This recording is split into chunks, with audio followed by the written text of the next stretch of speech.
when you see this combination with the star and this lettering, it's clear that it's Maybach time on Autogefühl today. The Mercedes Maybach S-Klasse. Today they set something on the top of the most extensive S-Class facelift of all time, now in the most exclusive Maybach version. And yeah, we Germans like to have these in the language. Maybe not that beautiful, but that's how it is. But we can find a lot of beautiful details with this vehicle here. We'll give you a full tour, exterior, luxury interior, and the tech facts, what we have under the hood. I'm Thomas, this is Autogefühl in 4K, full screen, full length. Let's go with the larger front grille, special Maybach design then. This is also illuminated then, the lettering, and also the vertical fins, they go through the sensor area as well. The illuminated top star on the hood is new for all S-Class facelifts. Not every market will get it. Europe, for example, not yet, but in North America, for example, and some Asian markets, they do get it. Then here the Maybach version also has this chrome fin on top of the hood as an additional extra. Then new headlamp unit with 40% more power for the high beam, 600 meter of range. Also illuminations here of the Maybach logo inside the headlamps. This is a beautiful detail. And also special here in the lower part, the logos once again that cover the whole area here, where a normal S-Class would have maybe like the AMG line details or something like that. This one here is also an extended length, extended wheelbase. The Maybach version also has extended wheelbase, overall the longest S-Class at 5 meters 48 or 216 inches, so even longer than the long wheelbase version of the S-Class. And here the wheels, in this case 20-inch, but you will also get 21-inch. And here now news, the Mercedes star always stays upright when the car is stationary, maybe also when it's running. Let's see about that. And you can also turn them for fun, maybe something for your kids to do then. This is also a forged wheel. And this is the combination. If you have a forged wheel, then you also get this special star stays upright feature. Here we also have the two-tone paint. It's really nicely done right here. You could also get for like one body color, so just depending on what you prefer. This is Verde Silver on the top part. So this is like greenish silver and then white in the lower part. Flush door handles, and they come out when you press or slide them. Illumination also soon more to the interior. Then also rear axle steering is now standard 4.5 degrees, optional 10 degrees rear axle steering, especially important for this long wheelbase. And here also illumination for the badge at the last pillar. This will also not be allowed in all markets, so it really depends. New tail lamp design, taking over from the normal S-Class, but then you have the Maybach badge, and also on the right the S680. This is the top model. In this case then the top V8. Some markets will still get the 12-cylinder, soon more when we take a look under the hood. In the lower part here, also a specific design then for these fake exhaust graphics with this horizontal bar on the inside. Also very interesting. Air suspension is of course also standard, and in the Maybach driving mode you have a specific setting, then a more comfortable setting for the air suspension. First look at the interior, but I want to open the hood first. So then, because we take a little bit more time with the interior very soon. So we would start with the inline 6-cylinder, 3-liter, then for the plug-in hybrid model. Then, like here, you have the 4-liter V8 in 2 horsepower specs. This is the stronger one, 612 horsepower plus the e-boost, because now you always get mild hybrid if you don't have a plug-in hybrid. And in some markets, they will still offer the 6-liter V12. But not for all markets, for example, also in Europe, then here the V8 will be the top engine. But this one also accelerates in under 5 seconds, so you'll be more than fine, definitely. There we go. And this is here another version. This is the S-Class Maybach Night Series Special Edition, so to speak. Dark chrome key fob and a lot of dark chrome here, for example, around the front grille. You can very well see also the illumination, the outer, or the actually it's an inside frame here, the illumination around. And once again, the illuminated lettering here. This is the one which is not illuminated here, the classic Mercedes star, and then also in dark chrome. Here also with a fin in dark chrome. So to get an even more, let's say, sinister look, still two-tone paint. You have the Maybach logo inserts right here. And this scheme, haven't seen anything like that. Also here placed on the wheels, 20 inches well, and all the way over the wheels. Is that too much for you? Or will it be exactly right? Tell me in the comments. Then you can see the two-tone paint. Then once again, dark chrome here in lower part around the door handles. No bright chrome whatsoever. Also not in the lower part here, so that you don't have this classic elegant chrome scheme, but rather the dark one. And now starting to go into the interior. First of all, inside of the doors, this Bourmeister sound system, these speakers actually move in and out. Then you here have more inserts. For example, you can get it here, like in this, this lacquer paint and with the stripes, but you could also get matte wood, for example. These here do not move. Some new Mercedes models do have them with feedback again. Standard 4 window levers. Then you can also control some shades here already, for example. Everything covered from the inside of the door as well. Maybach entry badge. And they even have more dampening material on the inside if you compare it to the S-Class, for example. Soon more to that. Steering wheel. This is like this lower vertical slot design. And then you also have new here, or returned, of real physical dials for the cruise control, right side for the volume jog, for example, and this one, and also here with the, the high gloss lacquer steering wheel around for more exclusive design, if you prefer that. The seats also have different patterns. For example, here also always with a double stitching, whereas a normal S-Class usually has like a mono stitching. Microfiber head restraint, that's nice. Most of the stuff you see is animal skin still, but they do offer an alternative for the very first time. You can also get an animal-free interior, so really good that they also make a move in that direction now. It will be a little bit different. Maybe we can show that to you at a different time. And then here, is like comparable with an S-Class from the seating comfort. Like the stitching and so on is a little bit different. Steering up and down, in and out, then here, electric way. You also have the Maybach logo in the digital instruments, for example. This is also an exclusive thing. And you also have new air vents with this S-Class facelift. Ambient lighting already integrated right here, and soon more to the whole cockpit and so on. Here, this very interesting detail when I pull out the seat belt. Yes, that's my hobby. Here, this is the symbol for the heated seat belt, up to 44 degrees, 111 Fahrenheit. It's really a nice luxury feature. Doesn't have to be. Also available for the normal S-Class, but new luxury feature. And here, have you seen these pedals here? Special Maybach pedals they employ here as well. And by the way, the base price will be around 175,000 euros, 180,000 euros, something like that. There's also more extra equipment, so it will be a little more expensive than before. However, as it stands here right now, with a lot of options, of course, like more like 250 or something in that region, so more in the regions of I could also buy a flat for that. And then here, this new cockpit, new S-Class cockpit is digital instruments, passenger screen here, and then 14.4 central screen. There are a lot of black bezels, you gotta say that. And you have more horizontal orientation. Before it was vertical. Once again, the ambient lighting, nice integration, everything wrapped and covered. However, the rest is less high gloss black, at least if you want that, So for example, here the buttons, here is like the drive mode selection. They can also select in the Maybach mode. New inductive charging pads here, left and right, also ventilated. And then this is this very elegant design with the lines. Manufacture is like their special workshop for that. However, you could also get for a matte wood there. And my favorite features belong here, like this is the adaptive cup holder thing. They also have some illumination. Can't get it to work here at this moment, but these middle fields would be illuminated, and they're really now adaptive, so bottles don't fly all over the place anymore. USB-C chargers right here, and it's also nice to open and close this one. Here, split armrest, 2 more USB-C chargers. The middle console in the rear will soon also be very, very interesting. Headroom, 1.89 meters, 6 for 2, still some headroom left. And here is also like everything is covered. And even the animal-free interior will be covered with everything. They will have like a fabric linen leatherette mix. Looking forward to that as well. And what's also pretty cool is that you have this split sun visor here, that you have this one also done here in the front. So that's a nice move. And once again, even in the top, some more ambient lighting, for example.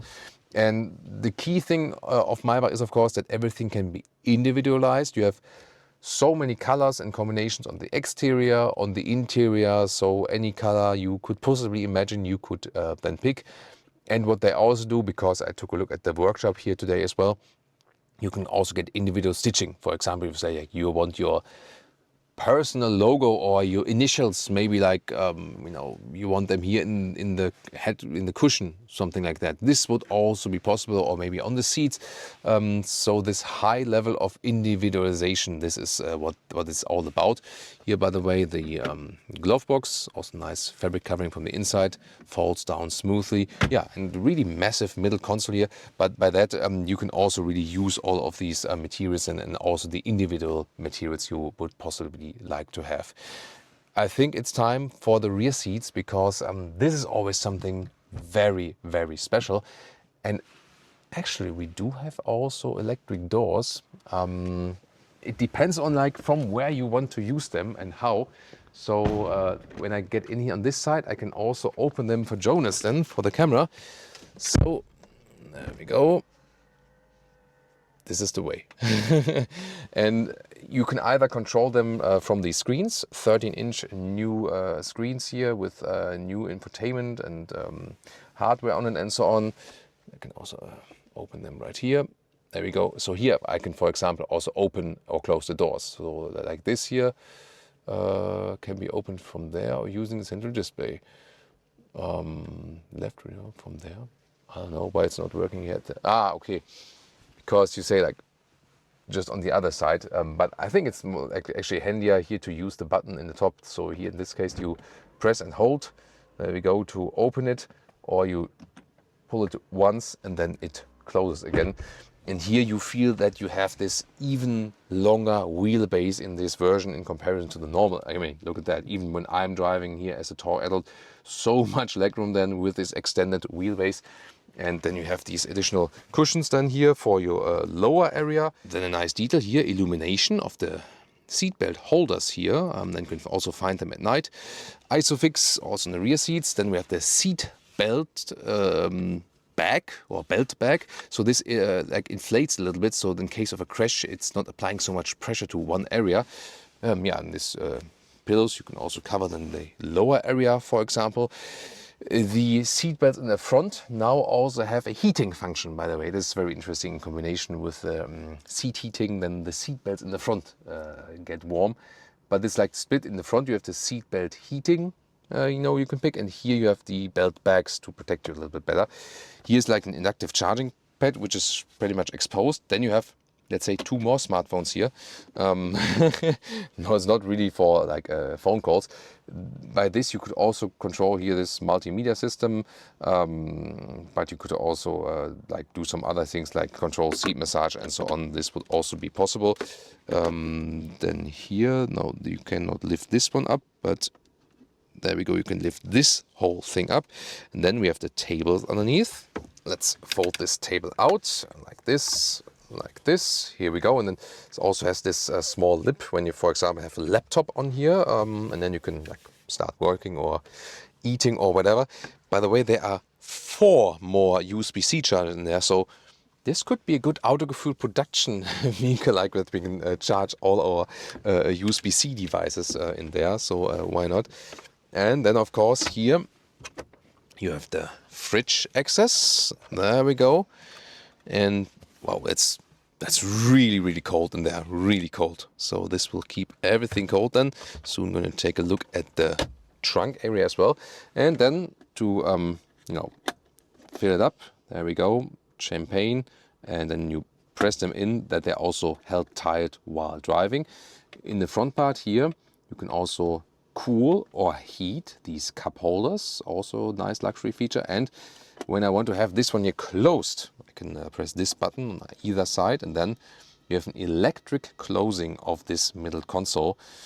This is a quite spectacular feature, of course completely unnecessary, but this is of course not about necessity, but about luxury. And yeah, luxury is not what we need, what people maybe want. There we go, and then we can put this glass in. Maybe it needs some polish, against the fingerprints and so on. Also new air vents here, by the way, in the middle part. This is a new styling. And then what else do we need? This is here behind the driver's seat. But there is, of course, this chauffeur function. And for that, I need to go around one more time. Then we can maybe switch the position, Jonas and I. I also can take off my shoes, because now it's about that everything folds, as long as possible. And oh wait, no. Why would I close the door manually? I'm lazy, that's why I have to do it that way. So, and now let's see about this function here. Goes forward, goes up a little bit like this. There's also, ambient lighting here around. That's also beautifully done. Also, the calf rest will go. Not sure if I really like these cushions here in the lower area. Yeah, but that's maybe a personal preference, like what is more comfortable to you. Then these seats go backward a little bit. And the interesting thing is that in the normal S-Class long wheelbase, I cannot fully stretch my legs in that position. Let's see if we have a difference then here now. If that's, yeah, there's, I think this, what, does it? What do you think, Jonas? Was it the same? Maybe we have to scroll back to the S-Type, but here it's still, I mean, me with 189, 6'2", I cannot like, I'm sitting well here, yes, and that's still a luxury position, but like fully stretching my legs would be like this. So also here I'm missing like a little bit, and I think I don't have that problem in the Audi A8 or in the BMW 7 Series. So yeah, but maybe it's a little bit more than in the normal S-Class. I mean, this is a little bit longer wheelbase, so maybe a little bit, but not as much as I would have expected, honestly. So yeah, maybe I have to go a little bit like this then, a little bit like not really straight, or my feet a little bit to the outside, but still nevertheless a very impressive setup here. Also once again here with the ambient lighting on top here and like here, and at the same time not everything is focused on the screens and complicated. For example, here when I want to put up the electric shade, I just pull the window lever one more time or push it down, and this is a straightforward control. This is what I don't like in the 7 Series, that I have like the screen here. This is such an easy control. Here, by the way, laminated windows, of course, front and the rear. And what they have done now is very interesting. So the previous version, pre-facelift version, had active noise cancellation, which made it extremely silent, but at the same time you had the feeling like you have like a vacuum next to your ear. And I felt that was unpleasant. And now they improved the dampen, like the sound dampening and so on, even further, that they say we don't need that anymore. And they also got the feedback, like from me and also from some customers, that they weren't feeling that pleasant with this active noise cancellation. So now the active noise cancellation is done, but still supposed to have like a really, really low noise level. And you already feel even static on the interior. It's so extremely silent in here. And looking forward then, of course, that we can also test or prove that while driving. You can, of course, press one button again, that everything moves up again. Always interesting to look at that for sure. Yeah, you can really see that this middle console here, it really goes through from the top part throughout the whole vehicle like this, so the middle console is almost stretching across the whole wheelbase. This is definitely very, very impressive to see. Of course, you can apply shades and so on, also for this top roof. The rear shade here can also, there we go, put it down electrically. And also here, look at that, how this decor element area, which could also be a matte wood again, also stretches over the seats and so on. So a lot of handcraft in this vehicle, definitely. And the one thing is missing is the trunk area, because you saw this fridge there. And we know it from the EQS SUV Maybach, that there you could remove the fridge. And here in the S-Class this was not possible. So you're very limited as for the trunk area. This is the V8 combustion engine, that's why the trunk is also deep. If you would have the plug-in hybrid, it would be on this level, so you lose in height. And here, the fridge is now, as we know from this EQS Maybach, removable. It's pretty heavy, but the thing is, if you don't need the fridge, you could also put it out like this. Be careful not to damage the car. There we go. Yeah, and then you have more trunk space available. with a trade-off of not having cool champagne during the next drive there. So you can decide about that. I think it's a good solution that you're at least a little bit flexible, and it's actually not too hard to put it in position again, and then you hear it like kind of clicking, and then it's in position here with the green light, and it's actually fine. 1 second. So tell me in the comments, what would be your most important feature here about the Maybach S-Class? Looking forward to read that in your comments. And also, which engine would you go for? Maybe the more economic plug-in hybrid, tax benefits, or then the V8? And if you like, you still could get that in your country, would you go for a 12-cylinder? Tell me in the comments. If you think, hey, S-Class is cool, but Maybach is maybe a little bit over the top for me, then we also have the original S-Class facelift review for you, and of course more luxury cars here on Autogefühl. And we also have the pre-facelift version, which we drove actually of this S-Class Maybach.